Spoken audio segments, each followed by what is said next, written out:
அழகில் லட்சுமிக்கு ரேவதி இங்கே வந்து இருக்கிறது ரொம்ப மன வருத்தத்தை உள்ளாக்குது. வீட்டில் இருக்க எல்லாரும் எவ்வளவோ சொல்லியும் பாக்கியராஜ் ரேவதி அனுப்ப மாட்டேன் அப்படிங்கிறதுல உறுதியாக இருக்கிறாரு. ரேவதியும் அண்ணன் சொல்கிறத தட்ட மாட்டேன் அப்படின்னு சொல்லிட்டு ஒரு கம்முன்னு இருங்க எல்லாரும், இதை பற்றி பேசாதீங்க அப்படின்னு சொல்லிடுறாங்க.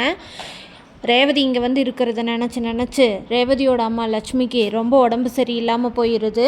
பாக்கியராஜோட அம்மா ஏற்கனவே எனக்கு படப்படன்னு வருது, கொலஸ்ட்ரால் சுகர்லாம் இருக்கும் போல் அப்படின்னு சொல்கிறதுக்கு பாக்கியராஜோட அப்பா என்ன சொல்லிடுறாருன்னா, வீட்டில் இருக்க உனக்கு என்ன இவ்வளோ நோய் வருது, குடும்பத்தை பார்த்துக்கிற எங்களுக்கு தான் வியாதியெல்லாம் வரும், உனக்கெல்லாம் என்ன, சாப்பிட்டுட்டு சும்மா தானே இருக்க அப்படின்னு சொல்லிடுறாரு.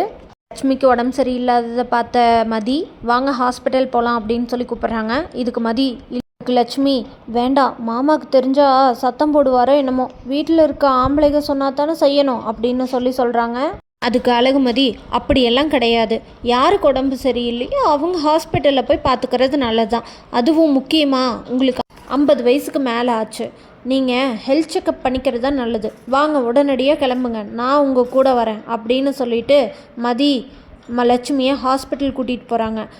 மதி தைரியமாக கூட்டிகிட்டு போகிறத நினச்சி லட்சுமி ரொம்ப பெருமைப்படுறாங்க. ஆனால் இருந்தாலும் லட்சுமிக்கு மனசுக்குள்ளே ஒரு பயம் இருந்துகிட்டே தான் இருக்குது. ராகவன் என்ன சொல்ல போகிறாரோ அப்படின்னு நினச்சி.